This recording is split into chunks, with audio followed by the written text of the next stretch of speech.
नमस्कार, मैं किरणेश कुमार। मुख्य विपक्षी इंडिया गठबंधन ने भारत के मुख्य निर्वाचन आयुक्त ज्ञानेश कुमार के खिलाफ संसद में महाभियोग का प्रस्ताव लाने का फैसला लिया है। इसकी तैयारी भी कर ली गई है। हालांकि अब महाभियोग का प्रस्ताव संसद के शीतकालीन सत्र में लाए जाएंगे। मानसून सत्र अब कुछ दिन ही बचे हुए हैं, क्योंकि महाभियोग का प्रस्ताव के लिए नोटिस 14 दिन पहले देना होता है। तो 14 दिन चालू मानसून सत्र का कार्यकाल नहीं बचा है, इसलिए इंडिया गठबंधन ने फैसला लिया है कि मुख्य निर्वाचन आयुक्त के खिलाफ महाभियोग का प्रस्ताव शीतकालीन सत्र में लाया जाए। शीतकालीन सत्र नवंबर दिसंबर में होंगे, तब तक बिहार विधानसभा के चुनाव भी संपन्न हो गए होंगे। यह महाभियोग का प्रस्ताव बिहार विधानसभा चुनाव से ठीक पहले कराए गए गहन मतदाता सूची पुनरीक्षण अभियान यानी SIR के बहाने 65,64,000 मतदाताओं के नाम सूची से हटाए जाने के खिलाफ है। साथ ही साथ जिस तरह की भाषा मुख्य निर्वाचन आयुक्त बोल रहे हैं, उससे विपक्ष पूरी तरह नाखुश है। आयोग ने कहा है, मुख्य निर्वाचन आयुक्त ने कहा है कि जो वोट चोरी का आरोप राहुल गांधी लगा रहा, वह शपथ पत्र दायर करे। इससे पहले उत्तर प्रदेश विधानसभा चुनाव के दौरान समाजवादी पार्टी के राष्ट्रीय अध्यक्ष और उत्तर प्रदेश के पूर्व मुख्यमंत्री अखिलेश यादव ने 18,000 शपथ पत्र दिए थे मतदाताओं के नाम सूची से हटाए जाने के खिलाफ। उस पर आयोग द्वारा कुछ कार्रवाई नहीं की गई। भारतीय जनता पार्टी के सांसद व पूर्व केंद्रीय मंत्री अनुराग ठाकुर ने आयोग पर कई सवाल उठाए, उससे शपथ पत्र की मांग नहीं की गई। राहुल गांधी से हलफनामे की बात की जाए तो यही सब सवालात है जिसके खिलाफ विपक्ष ने मुख्य निर्वाचन आयुक्त के खिलाफ महाभियोग का प्रस्ताव लाने का फैसला लिया है। भारतीय संसदीय इतिहास में यह पहली घटना है कि किसी भी मुख्य निर्वाचन आयुक्त के खिलाफ महाभियोग का प्रस्ताव लाया जा रहा है। आज तक किसी भी मुख्य निर्वाचन आयुक्त के खिलाफ महाभियोग का प्रस्ताव नहीं आया है। महाभियोग का प्रस्ताव उसी तरह लाया जाएगा जिस तरह सुप्रीम कोर्ट के न्यायाधीश पर लाया जाता है।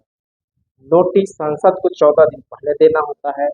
संसद में 2/3 बहुमत होनी चाहिए, और जब लोकसभा अध्यक्ष या राज्यसभा के सभापति जब यह महाभियोग के प्रस्ताव स्वीकार कर लेते हैं तो उसकी जांच होती है। जांच के बाद उसे सहमति के लिए राष्ट्रपति को भेजा जाएगा। राष्ट्रपति से मंजूरी मिलने के बाद इसे संसद में लाया जाएगा।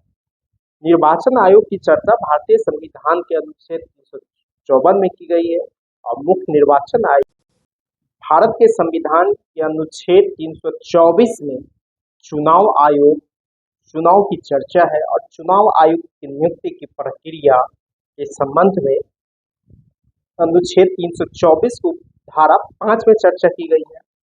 और मुख्य निर्वाचन आयुक्त सहित अन्य निर्वाचन आयुक्तों को हटाने के लिए जो प्रक्रिया सुप्रीम कोर्ट के न्यायाधीश पर लागू होते हैं, सेम निर्वाचन आयुक्त और निर्वाचन आयुक्त पर लागू होती है। उसे भी संसद में इस बात प्रस्ताव के माध्यम से लाया जाएगा और उसे हटाया भी जाएगा। लेकिन भारतीय संसदीय इतिहास में आज तक किसी आयुक्त पर महाभियोग का प्रस्ताव नहीं लाया। हालांकि जो सदस्य संख्या है संसद के अंदर, उसके लिहाज से देखा जाए तो सरकार के पक्ष में बहुमत है, और कभी भी भारतीय जनता पार्टी की सरकार केंद्र में प्रधानमंत्री नरेंद्र मोदी अब इस बात का प्रस्ताव महाभियोग का प्रस्ताव नहीं लाने देंगे, क्योंकि संसद लोकसभा में जहां एनडीए के पास 293 सांसद हैं, जबकि इंडिया गठबंधन के पास 234 और अन्य 30 सांसद है, छोटी पार्टी और निर्दलीय मिलाकर। इसी तरह राज्यसभा में एनडीए के पास 132 और इंडिया गठबंधन के पास